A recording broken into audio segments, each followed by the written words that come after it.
rytas, sveiki atvykę į naują vlogą. Dabar einu autobusą, šiek tiek filmavau pradžią, kiek spėjau, ką rašiausi. Galiu filmuoti viskas, viskas man dabar buvo. Tu gali baigti. Tu mane nervini. Aš pas tai nefilmuosiu šiandien jokio vlogo, nebus viskas ate.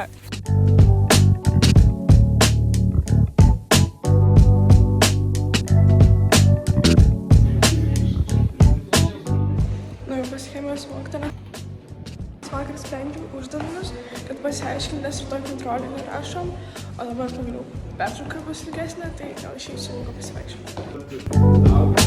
Šiandien ryte nieko nevalgiau pusryčiams, tai buvau žiauriai happy, kad pavalgiau.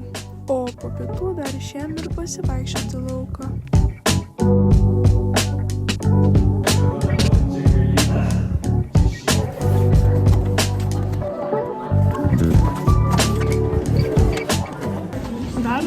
Konsultacija po pamokų matematikos. Jau išėjom iš konsultacijos, nes šiandien nusprendėm, kad su autobusu anksčiau grįšim. Dabar einam į autobusą su Aurelija, su Dima. Aš Dimančiu. Dima, pamojoj. Tai žodžiu, grįžau namo, iš karto prasidėjo darbai, o dabar rūbus nukavinėjau. Tada prieš tai dar šunį apkirpom su sesė, o dabar eisiu namų darbus daryti. Jau kokią valandą laiko namų darbus darau ir realiai nebastebėjau, bet kaip greit su tam, o dar po 7, tai labai keista, dar nepriprantu ir tiesiog man taip trūksta jau tos saulės, nors atrodo dar jos yra ir dar šilta dienom, bet tiesiog ant tiek trūksta, nes iš karto nuotaika visai kitokia, kai saulė nusileidžia.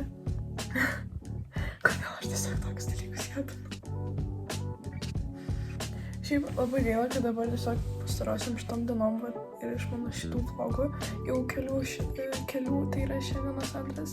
Matot, kad tiesiog nieko nedarau dabar grįžus namo tik savo darbus. Tai dėl to labai liūdna, kad nelabai turiu dabar laiko draugams pabūti ir daugiau. O tiesiog visas laikas yra mokslams skirtams. Greičiausiai, nes dabar savaitgaliais dirbu ir neturiu laiko tada pasimokyti. Ir stengiuosi visą laiką skirti dabar mokslams namuose po pamokų. Ir labai staigiai padaugėjo atsiskaitimų, nes dar prieš savaitę tiek daug nebuvo. Tai va. O, kažkas parašė.